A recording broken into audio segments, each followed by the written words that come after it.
Ya, baik, selamat pagi Bapak Ibu Saudara yang diberkati Tuhan. Salam sejahtera di dalam kasih Tuhan kita Yesus Kristus. Bisa bilang haleluya. Sekali lagi haleluya. Boleh kita beri salam kiri kanan, katakan Tuhan Yesus mengasihimu. Ya, barangkali ada yang sudah lupa, kasih tahu Tuhan Yesus mengasihimu. Ya. Baik, puji Tuhan. Pertama-tama saya bersyukur buat anugerah Tuhan dalam hidup saya. Terima kasih banyak kepada Bapak dan Ibu Gembala yang kembali boleh mempercayakan pribadi ini berdiri untuk sharing firman Tuhan buat kita semua pagi hari ini. Terima kasih juga tentu kepada orang tua rohani kami, Opa Rudi Herman Tumbel. Terima kasih teman-teman pastoral, majelis gereja, bahkan seluruh jemaat Tuhan yang ada. Terima kasih buat kesempatannya kami boleh ibadah bersama di tempat ini. Bahkan satu anugerah dan kemurahan Tuhan, saya boleh berdiri menyampaikan kebenaran firman Tuhan. Baik, langsung saja tema bulan ini di Gereja GPDIB Tepila Samarinda adalah distraction atau teralihkan atau pengalihan. Tadi saya bilang sama Bapak Gembala, saya mohon izin saya akan ke sana, tapi saya punya satu tema kecil yang akan saya sampaikan hari ini. Tema kecil saya ada tampilkan di PowerPoint ya. Mungkin bisa ditampilkan. Jadi hari ini saya ingin share satu kata yaitu dipulihkan. Saya akan mulai dengan ini, hidup Kristen itu adalah sebuah perjalanan. Bukan sekedar jalan-jalan, beda jauh. Jalan-jalan beda dengan perjalanan, ada perbedaan jauh. Kalau jalan-jalan biasanya itu nggak punya arah ya. Wah, pokoknya mau kemana ya udah jalan-jalan aja. Tapi kalau perjalanan itu punya tujuan ya. Kekristenan itu semenjak kita percaya Yesus Kristus sebagai Tuhan dan Juru Selamat, perjalanan iman kita itu sudah dimulai. Dan akhir dari perjalanan hidup kita ya adalah tujuan kita apa? Surga yang kekal. Saudara suka atau tidak suka, mau atau tidak mau, satu kali kelak perjalanan hidup kita akan berhenti. Tidak ada yang abadi di dunia ini. Semua akan kita tinggal. Lagu bilang, ku tak membawa apapun juga. Ku tinggalkan semua pada akhirnya. Datang kosong, kita akan pulang dengan keadaan kosong. Hidup adalah sebuah perjalanan dan satu kali perjalanan kita akan berhenti. Nah, dalam perjalanan hidup kekristenan kita untuk sampai ke garis finish itu nggak mulus. Ada banyak distraksi, ada banyak yang mengalihkan kehidupan kita. Ya. Bapak Gembala sudah sampaikan minggu lalu, kalau Bapak Ibu lihat di YouTube, ya, ada dua hal biasanya yang sangat mempengaruhi atau mengalihkan kehidupan kita. Yang pertama itu masalah. Yang kedua apa? Berkat. Ada orang karena masalah akhirnya tinggalkan Tuhan, teralihkan, nggak fokus lagi sama Tuhan. Ada orang karena kejar berkat, karena sedang ngurus berkat, akhirnya hidupnya nggak fokus lagi sama Tuhan. Belajar dari bangsa Israel, saudara. Berkali-kali setiap mereka papasan dengan pergumulan, dengan masalah, mereka selalu ingat Mesir. Waduh, kenapa kita tinggalkan Mesir? Mendingan pulang aja. Itu aja yang ada di pikiran mereka. Nah, oleh sebab itu, saya nggak tahu apa yang terjadi dalam hidup kita. Ya. Setiap hari kita alami pergumulan kita yang berbeda-beda. Oleh sebab itu penting kita untuk dipulihkan. Apa definisi dipulihkan? Slide selanjutnya. Dipulihkan itu artinya, saudara, dikembalikan pada keadaan semula atau menjadi lebih baik. Ya. Tuhan mau kita selalu dikembalikan ke keadaan semula. Bahasa kerennya dikalibrasi ulang.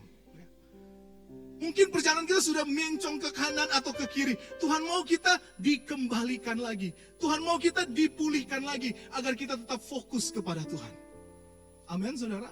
Nah, bicara tentang dipulihkan, semua kita yang hadir di sini saya percaya kita rindu dipulihkan oleh Tuhan. Amin. Yang rindu dipulihkan boleh lambaikan tangan. Semua rindu dipulihkan, saudara. Sebab tidak ada manusia yang sempurna, betul? Kita semua punya kekurangan kita masing-masing. Ada orang yang bergumul dengan hubungan keluarganya, antara suami istri, antara orang tua dengan anak. Bergumul dengan itu. Ada orang yang keluarganya baik-baik saja, tapi bergumul dengan keuangan. Ya. Wah, istri dan anak-anaknya baik hubungannya, tapi untuk makan, aduh susah. Ada pergumulannya. Ada orang yang keluarganya baik, keuangannya baik, tapi dia bergumul dengan apa? Kesehatannya. Aduh, saya sudah lama sakit, bergumul dengan sakit. Ada orang yang keuangannya baik, keluarganya baik, ya, kesehatannya baik, tapi punya masalah dengan orang-orang di sekitar. Hubungan relasinya dengan orang-orang di sekitar nggak baik. itu juga perlu dipulihkan. Ada juga yang baik-baik semuanya setelah ditelusuri, hubungannya dengan Tuhan nggak baik, saudara. Ada yang cerita, waduh istri saya nggak tahu, ya saya terikat video porno bertahun-tahun, saudara. Seorang pelayan Tuhan mengaku, istrinya nggak tahu, anaknya nggak tahu, semua baik-baik saja. Ternyata dia terikat dengan video porno, saudara. Oleh sebab itu hari ini saya tahu ini bukan kebetulan. Saudara diberkati dengan pujian penyembahan tadi. Waktu saya dengar dari awal sampai akhir, saya tahu bahwa hari ini Tuhan rindu memulihkan kehidupan kita. Semua kita rindu dipulihkan, sebab kita semua ini saya percaya punya pergumulan dan tantangan masing-masing yang kadang-kadang mengalihkan perhatian kita dari Tuhan. Saya harus bersaksi juga, kami keluarga Bapak Ibu tahu, kami juga punya pergumulan. Bukan rahasia, papa kami hilang 7 hari, saudara, baru ketemu. 7 hari baru ketemu, karena dokter mendiagnosis orang tua kami, dia terkena Alzheimer dan demensia, saudara. Jadi kalau dia keluar, suka keluar dan sudah nggak tahu kemana. Orang bilang bikin pagar, kami sudah bikin pagar tinggi. Ya, Pastor Glenn, mana Pastor Glenn? Ya, Pastor Glenn yang bikin pagarnya. Pagar tinggi gembok, tapi masih bisa naik juga, saudara, lewat. Dan kemarin 7 hari dalam perjalanan kami cari, masukin ke grup-grup, nggak ketemu. Ketemunya ada orang ketemu di perusahaan sawit di Loak Hulu, saudara. Akhirnya diantar pulang. Secara manusia saya bilang, saya pelayan Tuhan, kami hamba Tuhan yang sedang merintis pelayanan, bergumul dengan pelayanan. Kok harus hadapin ini lagi? Kalau hati ini nggak terus dipulihkan dari hari ke hari, waduh kita bisa tinggalkan Tuhan. Jujur aja, saya berani ngomong ini supaya Bapak Ibu tahu nggak ada manusia yang sempurna, termasuk yang bicara di tempat ini. Saya pun perlu tiap hari bilang, Tuhan pulihkan saya, jangan sampai hatiku serong, kembalikan pada posisi yang benar, supaya hatiku tetap tertuju kepadamu.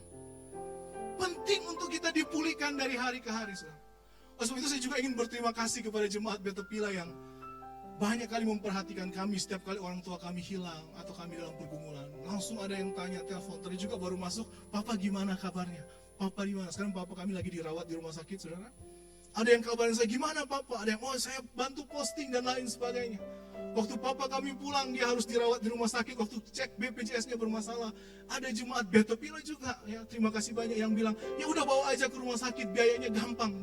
Ya, nanti Tuhan sediakan, katanya. Padahal sudah dikirim ke kami lewat orang itu, saudara. Ada pergumulan dari hari ke hari. Tapi kabar baiknya kalau kita bertahan sampai hari ini, itu semua karena kemurahan Tuhan. Ada banyak yang coba mengalihkan kita, tapi lagu pujian tadi bilang apa? Maju-maju saja, Tuhan selalu serta.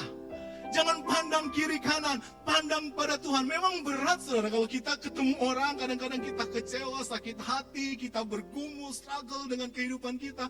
Ya. Oleh sebab itu, kita perlu dipulihkan dari hari ke hari.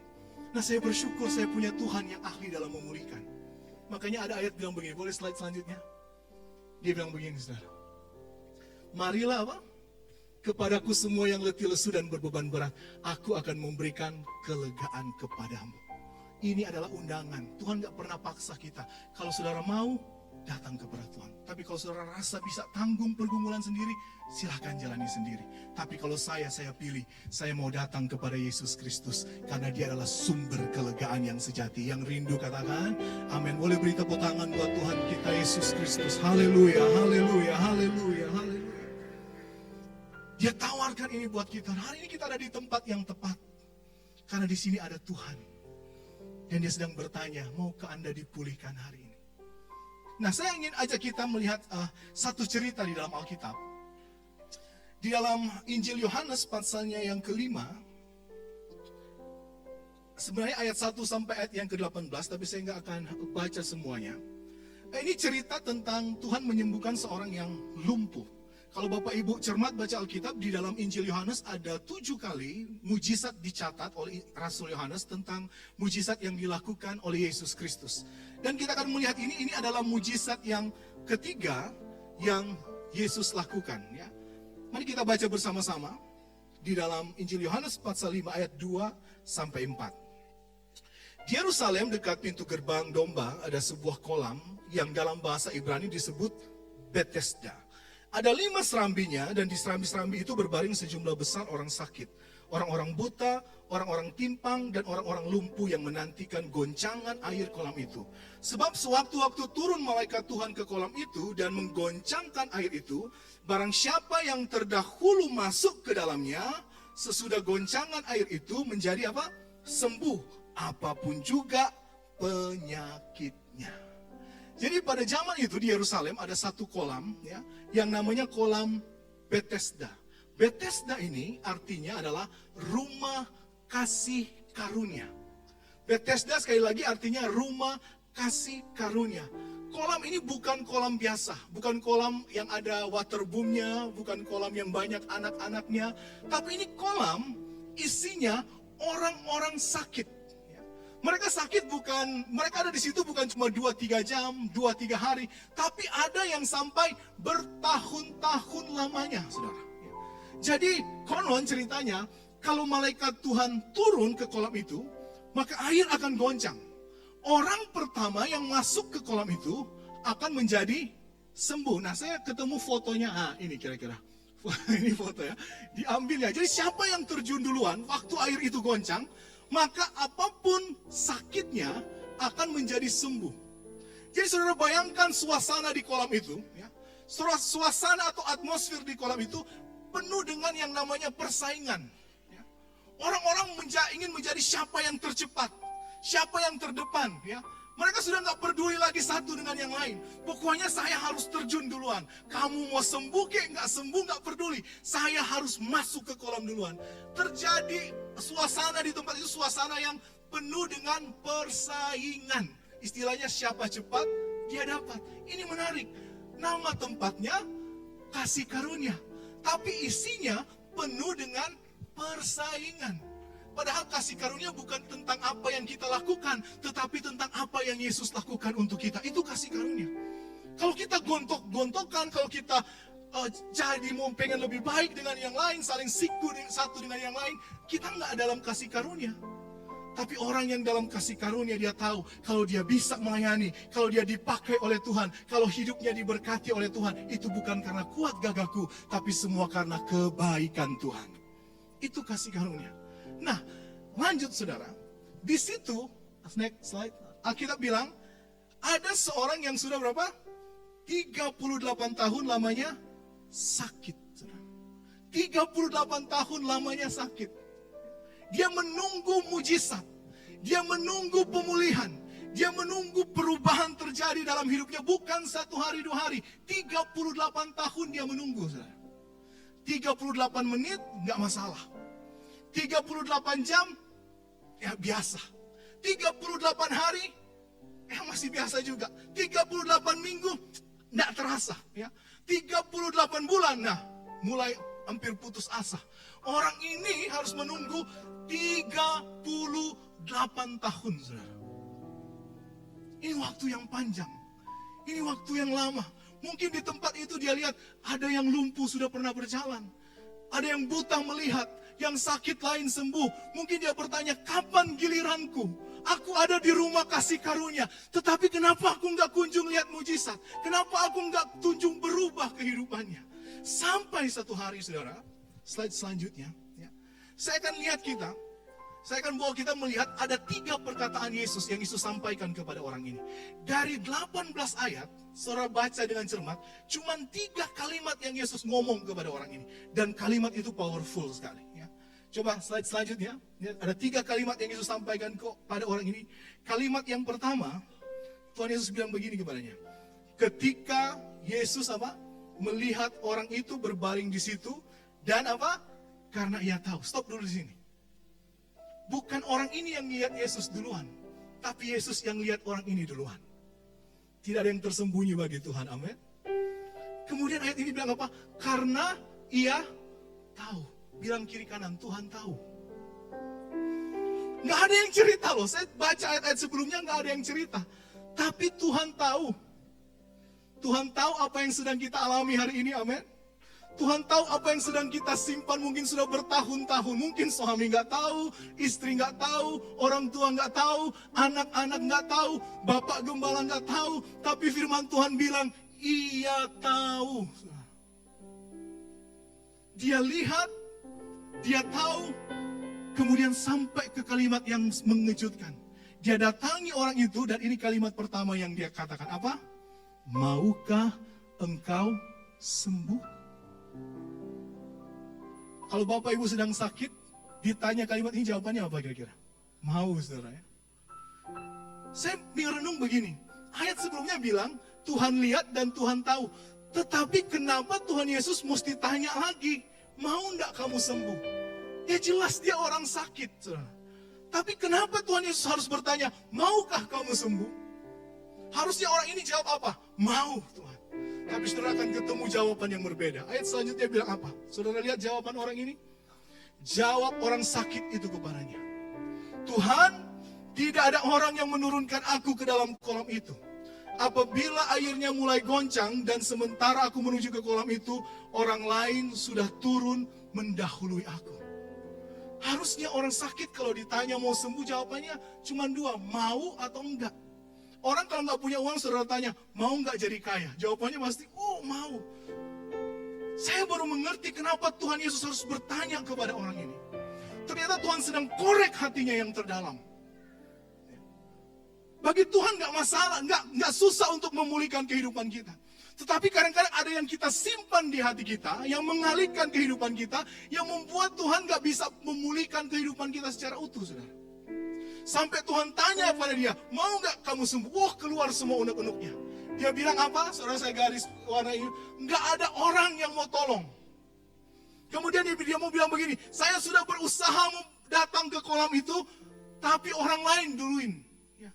Dia sedang simpan kekecewaan yang dalam. Dia bilang, gak ada yang peduli Tuhan. Boro-boro sembuh, gak ada yang care. Semua sibuk dengan urusannya sendiri. Saya dibiarin sendiri, gak ada yang peduli dengan saya. Ada kekecewaan yang orang ini simpan di dalam kehidupannya. Bapak Ibu hati-hati dengan kekecewaan. Karena kekecewaan bisa menjauhkan kita dengan Tuhan. Saudara ingat di dalam Injil Matius pasal 11 ayat yang ke-6. Tuhan Yesus pernah bilang begini, Injil Matius pasal 11 ayat yang ke-6. Tuhan Yesus bilang begini, dan berbahagialah orang yang tidak menjadi kecewa dan menolak aku. Ya. Matius 11 ayat 6 bilang, dan berbahagialah orang yang tidak menjadi kecewa dan menolak aku. Hati-hati, kalau kita alami kekecewaan, kita bisa menolak Tuhan. Kalau saudara baca ayat yang, renungkan ayat yang saya baca tadi, itu adalah perkataan Tuhan Yesus yang Tuhan Yesus sampaikan kepada Yohanes Pembaptis. Jadi satu kali Yohanes Pembaptis ada di dalam penjara, kemudian dia suruh murid-muridnya tanya kepada Yesus, engkaukah dia ataukah kami harus menunggu yang lain? Kemudian Tuhan Yesus bilang apa sama murid-murid Yohanes Pembaptis? Pergi sampaikan, berbahagialah orang yang tidak menjadi kecewa dan menolak aku. Tidak ada yang kebal dengan kekecewaan. Yohanes Pembaptis loh, kurang apa saudara? Anak imam, papanya namanya Sakaria, mamanya namanya Elizabeth. Waktu dia lahir, dia dinubuatkan. Bahkan dia dipakai Tuhan secara luar biasa, menjadi pembuka jalan. Dia suara yang berseru-seru di padang gurun, persiapkanlah jalan bagi Allah. Tapi satu kali waktu dia ketemu dengan masalah, ternyata dia hampir putus asa, hampir kecewa.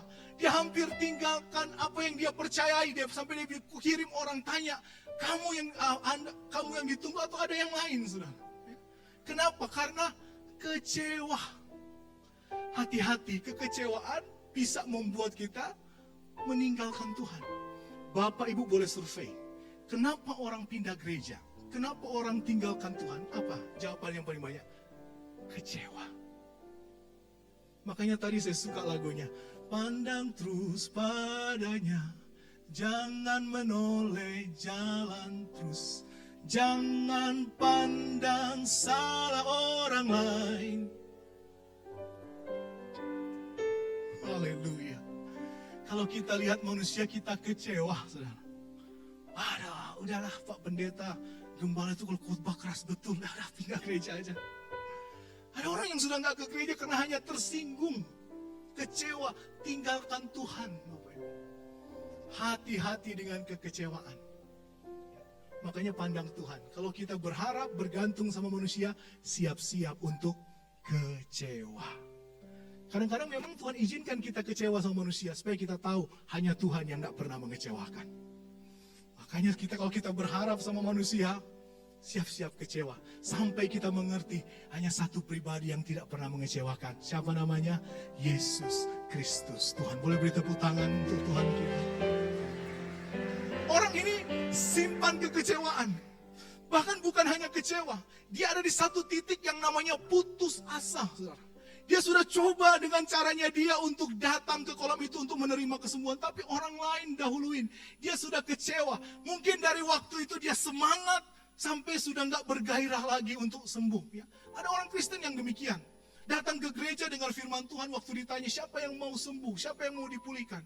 Awal-awal waktu dia dalam pergumulan semangat.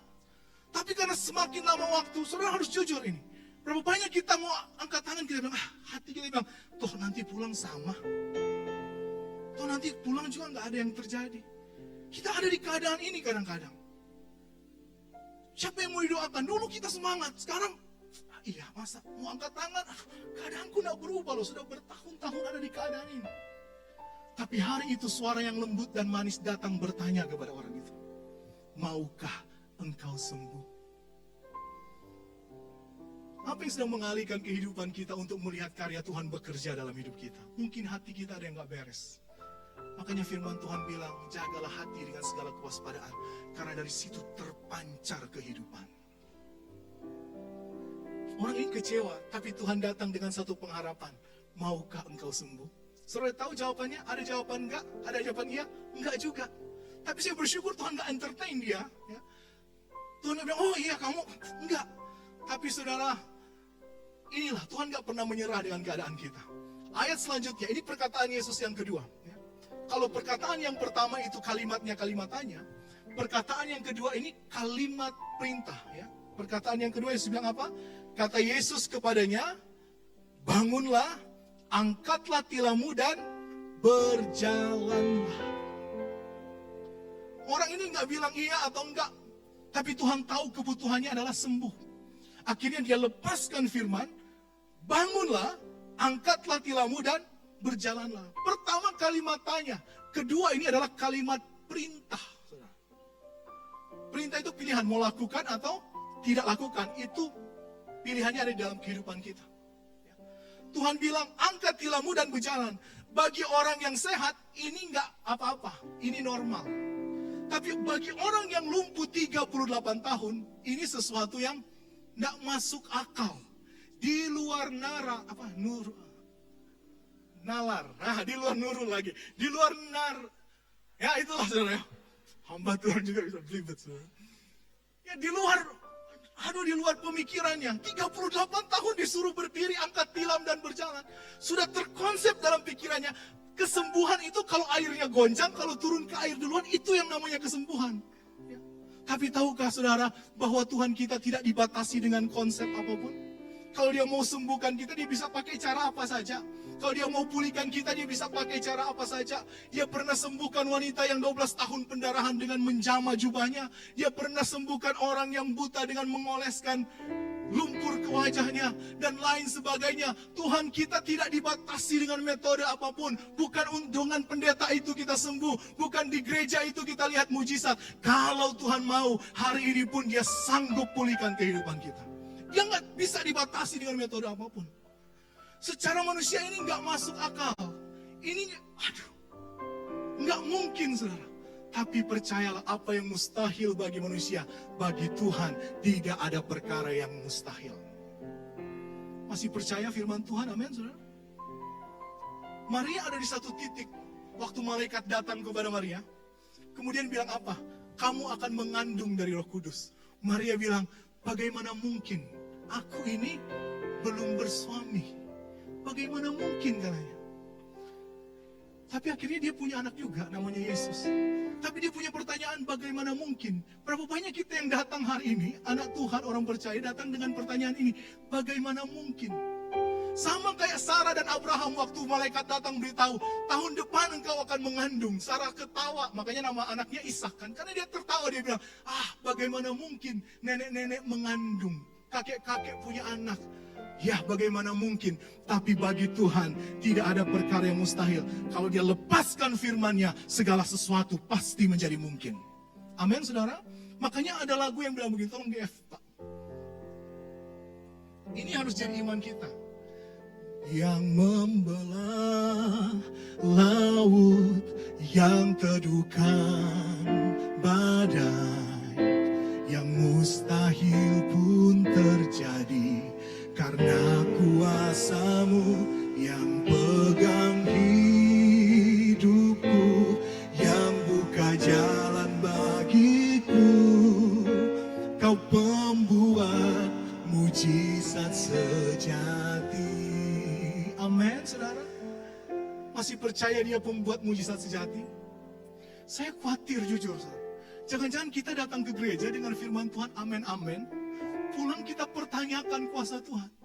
Jangan cuma kita jadi jago nyanyi lagu rohani, jago dengan firman Tuhan. Tapi waktu kita ketemu masalah, kita teralihkan dari fokus kita kepada Tuhan. Karena kita pikir, apa iya Tuhan tolong saya?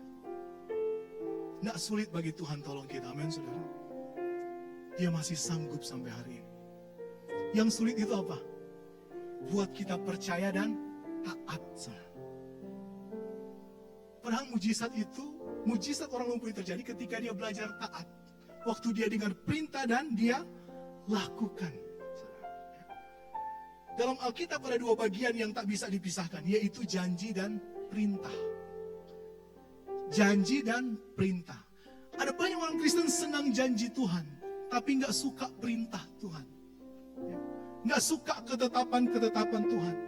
Waduh, kalau janji Tuhan, engkau akan menjadi kepala dan bukan ekor. Ya, amin. Engkau akan naik dan bukan turun. Ya, haleluya. Tapi waktu Tuhan bilang, ampuni orang yang bersalah kepadamu. Terlalu berat Tuhan. Berilah maka kamu akan diberi. Aduh. Tunduklah. Aduh, maunya tanduk. Mudah bagi Tuhan lakukan mujizat bagi kita. Tapi yang kadang-kadang Tuhan urusi itu hati kita. Mau gak kita percaya dan taat? Mau taat kepada firman Tuhan? Dalam Alkitab, kita tahu bersama kenapa kemudian manusia jatuh dalam dosa. Karena ketidaktaatan. Tuhan bilang jangan makan buah ini.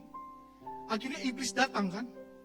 Iblis datang tawarin apa saudara? Bukan sekedar buah yang dia tawarkan. Yang dia tawarin doktrin. Dia bilang kalau kamu makan, kamu gak akan mati. Tapi kamu akan jadi sama seperti Tuhan. Teralihkan. Manusia dari janji Tuhan, dari perintah Tuhan, mereka teralihkan dengan sesuatu yang lebih menggiurkan. Ya. Kadang-kadang kita teralihkan kan, waduh ini pengajaran-pengajaran sekarang hati-hati saudara, yang mengalihkan kehidupan kita. Mereka nggak mau taat perintah Tuhan, mereka ikuti apa yang iblis tawarkan buat mereka. Akhirnya manusia jatuh ke dalam dosa akibat ketidaktaatan. Tapi saudara-saudara cek di dalam Alkitab, orang-orang yang taat penuh kepada Tuhan, mereka melihat pertolongan dan mujizat yang luar biasa dari Tuhan. Satu kali Petrus ada di tepi danau Galilea. Dia Alkitab mencatat semalam-malaman dia menjala ikan, tapi nggak ada hasilnya. Sampai waktu Tuhan Yesus datang ke tempat itu dan bilang sama dia, bertolaklah lebih dalam dan tebarkan jalamu. Petrus bilang apa? Tuhan, ini yang bilang nelayan jago ini. Nelayan yang terampil. Semalam-malaman kami sudah menebarkan jala, tapi kami nggak dapat apa-apa. Tapi dia nggak berhenti di situ. Dia bilang apa? Tapi karena engkau yang suruh, kami akan tebarkan jala juga. So tahu akhir hasilnya apa? Dia dapat tangkapan yang banyak. Sampai jalahnya koyang. Berangkat dari apa? Ketaatan. Surat ini pilihan. Mau ikut suara Tuhan atau suara siapa di sekitar kita? Mudah bagi Tuhan menolong kita. Tapi mari kita belajar untuk taat. Kesalahan dalam ketaatan. Coba slide selanjutnya. Oh, bisa ya? Ya. Ada bentuk ketaatan yang salah. Yang pertama itu adalah ketaatan yang dipilih-pilih.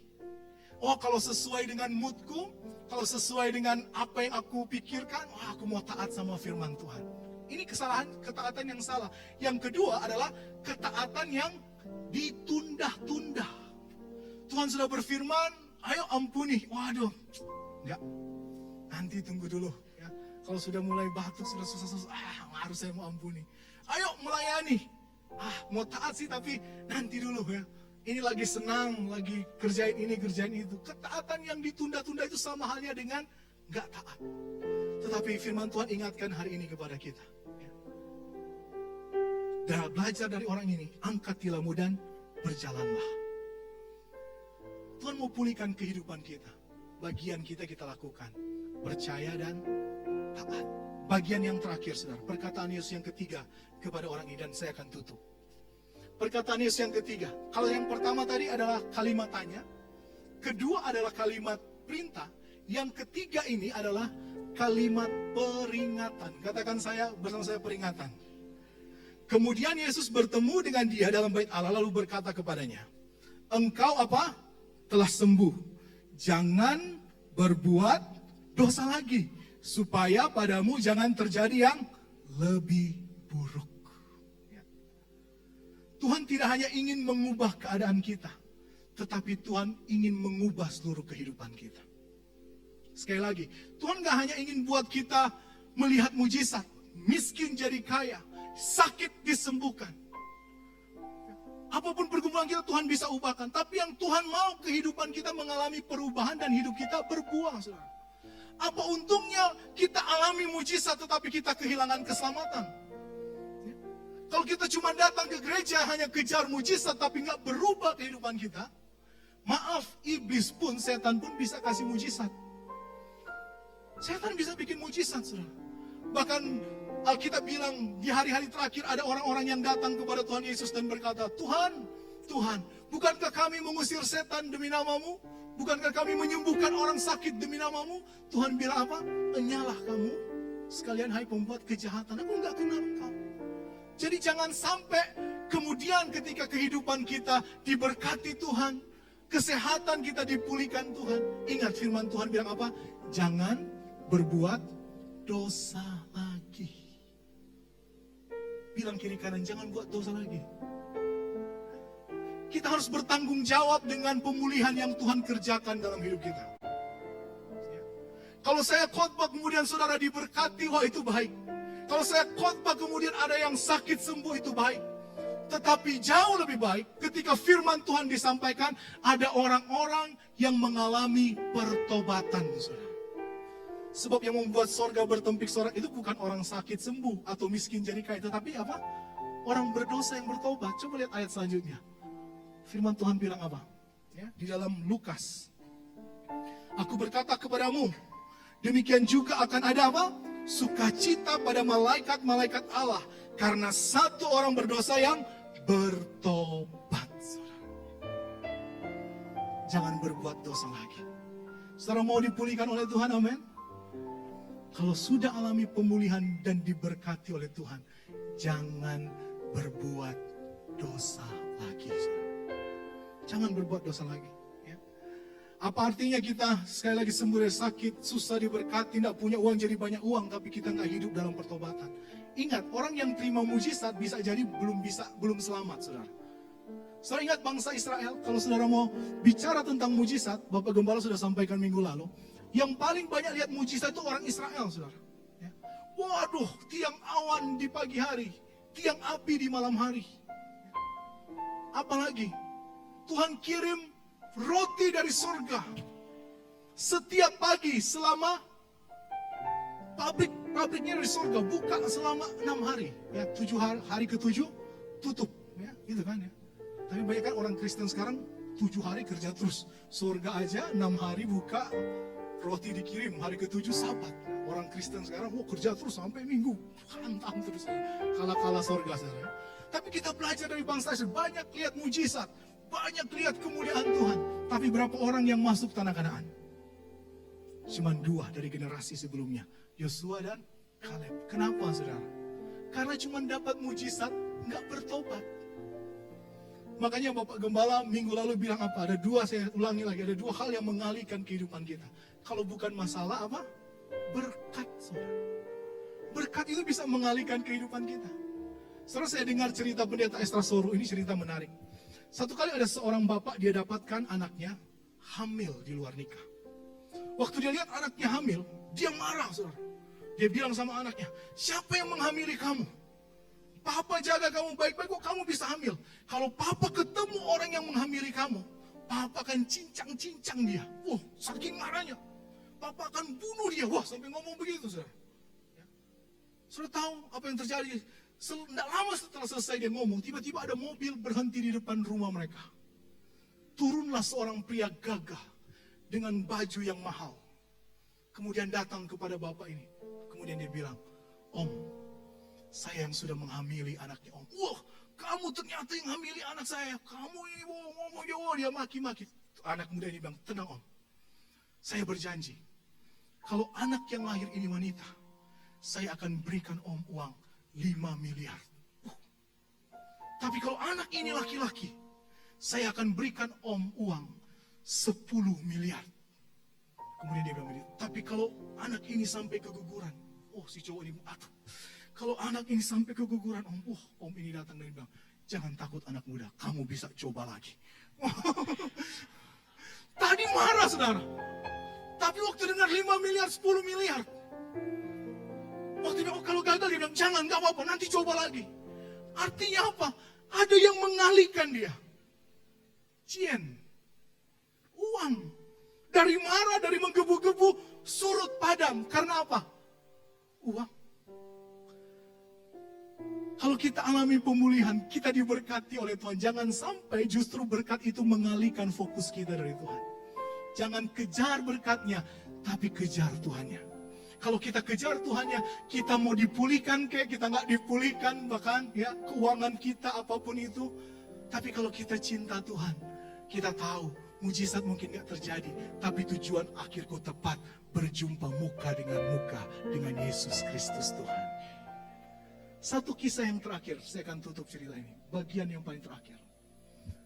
Saya tahu kisah ini.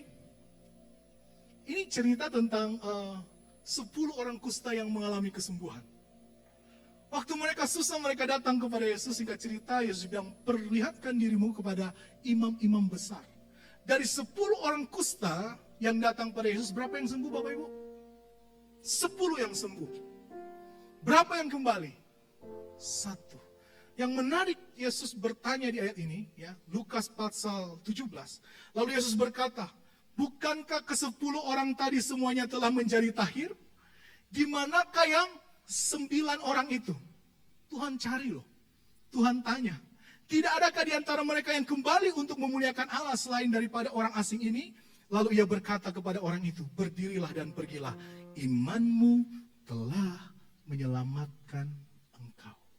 10 yang sembuh, 1 yang balik. Yesus tanya, mana yang 9? Sudah tahu kemana yang 9? Mungkin ada yang kembali nyabung ayam. Mungkin ada yang kembali kepada istri mudanya. Betul mereka alami pertolongan Tuhan. Tapi fokus mereka ternyata hanya kepada pemulihan dan mujizat. Mereka nggak fokus kepada Tuhan. Orang ini berbeda. Dia datang, dia mengucap syukur, berterima kasih kepada Tuhan. Tuhan bilang dia bukan hanya sembuh, dia menerima keselamatan.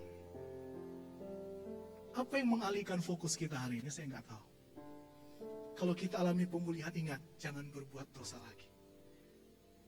Saudara, saya tahu hari ini Tuhan sedang bicara dengan 2-3 orang di antara kita. Tuhan ingin pulihkan kita, perjalanan kita sampai ke surga. Saya nggak tahu apa yang sedang mengalihkan kita, tetapi belajar dari firman Tuhan. Maukah engkau sembuh? Bangun, berjalanlah, dan jangan berbuat dosa lagi. Amin.